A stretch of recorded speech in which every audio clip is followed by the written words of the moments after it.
Привет всем, bonjour à toutes et à tous. Le 12 avril, les orthodoxes ont fêté Pâques, et donc aujourd'hui, je vous propose d'en parler avec un plus grand accent mis sur les différences qui existent dans les manières de célébrer cette fête en France et en Russie ou en Ukraine. Et tout au long de la vidéo, je vais aussi proposer du vocabulaire russe. Eh bien, c'est parti. Après avoir vécu et célébré Pâques en France, je peux dire que c'est une fête très différente de la nôtre, je veux dire de celle qu'on a par exemple en Russie ou en Ukraine. Et j'ai identifié 3 points principaux qui diffèrent nos pays. Le premier point sera la date à laquelle on fête Pâques. Le deuxième point, ce sont les symboles. Et le troisième point, ce sont les traditions ou la manière de célébrer en général. Eh bien, en premier lieu, en ce qui concerne les dates, comme je l'ai déjà mentionné, les orthodoxes ont fêté Pâques le 12 avril. Tandis qu'en France, vous savez bien, vous avez fêté Pâques le 5 avril.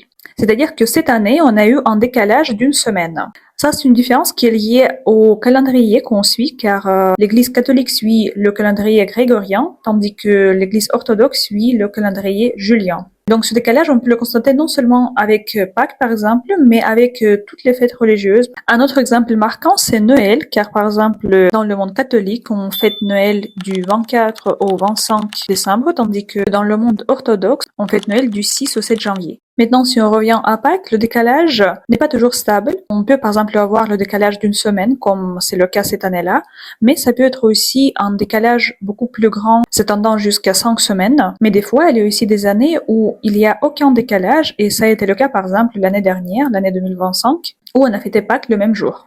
Pâques en russe, c'est Pascha. Et donc, Pâques catholique, c'est Католическая Pascha, et Pâques orthodoxe, Православная Pascha.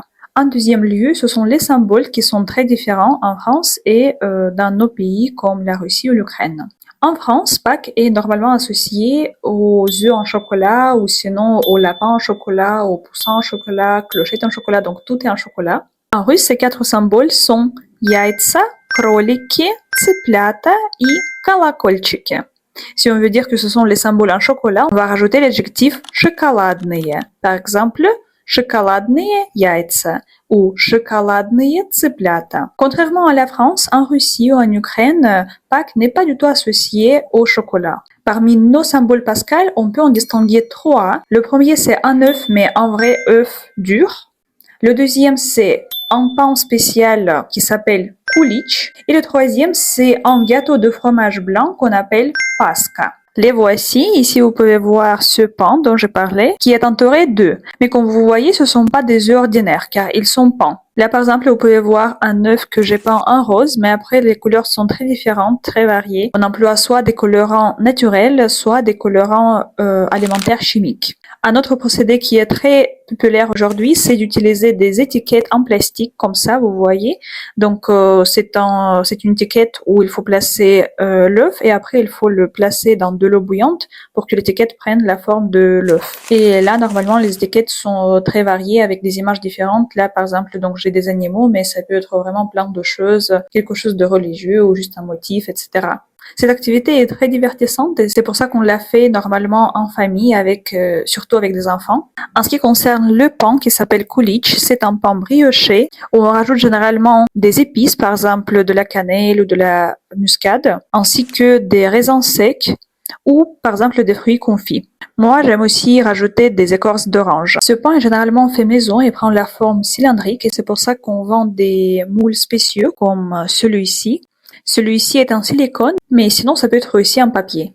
Ce pain doit être décoré au-dessus avec du glaçage qu'on fait normalement en mélangeant un blanc d'œuf avec du sucre glace. Et ensuite, on décore ce pain avec toutes sortes de confiseries ou par exemple des fruits secs ou des noix, etc. Et enfin, le troisième symbole, c'est Pascha. Généralement, c'est aussi fait maison. C'est un gâteau à base de fromage blanc. Je vous ai déjà parlé dans une de mes vidéos de la différence qui existe entre le fromage blanc en France et dans nos pays. Je vous laisse le lien dans la description si cela vous intéresse. Donc, ce gâteau est fait à base de fromage blanc avec des raisins secs, une fois encore, et prend la forme conique. Enfin, le dernier point, ce sont les traditions ou la manière de célébrer Pâques en France et en Russie ou en Ukraine. Autant que je sache, la tradition principale en France, c'est la chasse aux œufs. Chez nous, cette coutume n'existe pas. Par contre, on a d'autres traditions intéressantes. Tout d'abord, vous l'aurez sûrement compris, La préparation à cette fête est beaucoup plus chronophage et implique plein de processus car tout d'abord il y a la cuisson du pain, ça peut prendre toute une journée. Ensuite il y a la préparation de ce gâteau de fromage blanc. Et enfin, la peinture des œufs. Toute cette nourriture doit être bénie à l'église. Ainsi, le samedi saint ou le dimanche de Pâques, les gens vont à l'église pour faire bénir la nourriture. Maintenant, donc, je vous ai dit que c'est soit le samedi saint, soit le dimanche de Pâques. Pourquoi? Parce que j'ai constaté que, par exemple, dans ma région où je suis née, normalement, on fait bénir tout ce qu'on a préparé le dimanche de Pâques. Par contre, dans les villes russes, comme par exemple Moscou ou autres, les gens le font le samedi saint. D'habitude, il y a vraiment beaucoup de monde ces jours-là à l'église, car dans nos pays, il y a plus de gens religieux. Cela se confirme par les statistiques et aussi par mon impression personnelle. Et en même temps, il y a un paradoxe, car bien que la plupart des gens se considèrent croyants et religieux, ils ne sont pas pour autant pratiquants. Ainsi, vous n'allez pas voir beaucoup de gens à l'église tout au long de l'année, mais par contre, Pâques, c'est une fête très spéciale, chère et familiale pour notre société, et c'est pour cela qu'on conserve cette tradition.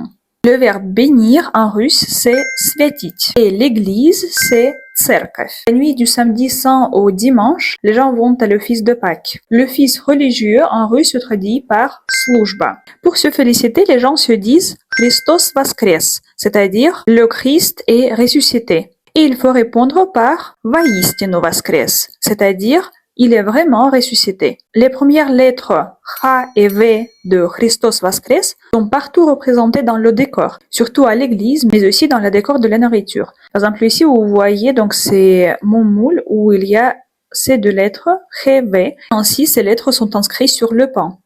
Ou par exemple, ici sur mon œuf, on peut aussi lire H, V, c'est-à-dire Christos Voskres. Une dernière tradition concerne la manière de manger toute cette nourriture bénie. En effet, il y a une procédure assez spécifique qu'il est de coutume de suivre. Que ce soit les gens qui font le carême, en russe, le carême c'est post, ou des gens qui ne font pas le carême, commencent le repas tôt le matin, le dimanche de Pâques, après l'office religieux, par un œuf. Et normalement, le premier œuf est divisé pour tous les membres de la famille. On fait ensuite de même avec le pain qui s'appelle kulich. Et après cela, on est libre de manger tout ce qu'on veut. Lors du repas, on organise normalement une bataille d'œufs de Pâques. Dans ce jeu, deux adversaires prennent un œuf chacun et essaient de fissurer avec son œuf celui de son adversaire. On gagne si son œuf est intact. Ce jeu en russe s'appelle Bityo Yaïts ou Bitki. Et voilà, je pense que j'ai tout expliqué. Pour conclure, je peux tout simplement dire que Pâques, c'est une fête qui est très importante, qui est très attendue par beaucoup de monde. C'est forcément lié à ces traditions qui sont toujours conservées et qui sont tellement chaleureuses. Et alors, dites-moi dans les commentaires qu'est-ce que vous en pensez. Est-ce que ça vous tente de fêter Pâques à la manière orthodoxe? Et si vous avez aimé cette vidéo, n'oubliez pas de liker et de vous abonner. Paka paka, à la prochaine!